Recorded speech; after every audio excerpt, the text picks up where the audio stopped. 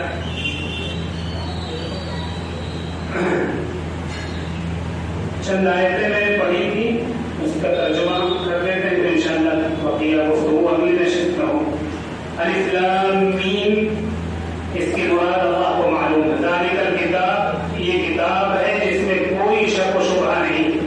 ہدی للمتقین، یہ سراپا ہدایت ہے پرہیزگاروں کے لیے. پرہیزگار وہ ہیں جو بغیر دیکھے ایمان لاتے، مانتے. وَيُقِيمُونَ الصَّلَاةَ، اور نماز قائم کرتے. وَمِمَّا رَزَقْنَاهُمْ يُنْفِقُونَ، اور ہم نے ان کو جو دیا ہے اس سے خرچ کرتے. یہ عنوان یؤمنون بالغیب میں تمام ایمان آ گیا. اللہ پر، رسول پر، پیغمبروں پر، فرشتوں پر، کتابوں پر، جنت و جہنم پر، سب پر ایمان. یؤمنون بالغیب میں داخل. یقیمون الصلاۃ میں تمام بدنی عبادت ہے جو ہم اپنے بدن کے ذریعے کرتے ہیں، نماز، روزہ، حج، یہ سب عبادتیں آ گئی. اور وہ مما رزقناہم ينفقون میں تمام مالی عبادت ہے جو مال دے کر صدقہ ہے، خیرات ہے، اللہ کے راستے میں خرچ کرنا، وہ سب مما رزقناہم ينفقون. والذین یؤمنون، اور وہ لوگ جو اس کتاب پر بھی ایمان لاتے ہیں جو آپ کی طرف نازل کی گئی. وما انزل، اور ان کتابوں پر بھی ایمان لاتے ہیں جو آپ سے پہلے نازل کی گئی. یعنی قرآن کو بھی مانتے ہیں، قرآن سے پہلے جو کتابیں اتاری گئی ان کو. وبالآخرۃ، اور آخرت پر یقین رکھتے ہیں. ان کا ہر کام آخرت کے لیے ہوتا ہے، ہر کام میں وہ آخرت کا نفع دیکھتے ہیں. اولئک علی ھدی من ربہم، یہی وہ لوگ ہیں جو اپنے پروردگار کی طرف سے ہدایت پر ہیں اور یہی کامیاب ہیں دنیا میں بھی اور آخرت میں. یہ چند صفات اہل تقویٰ کی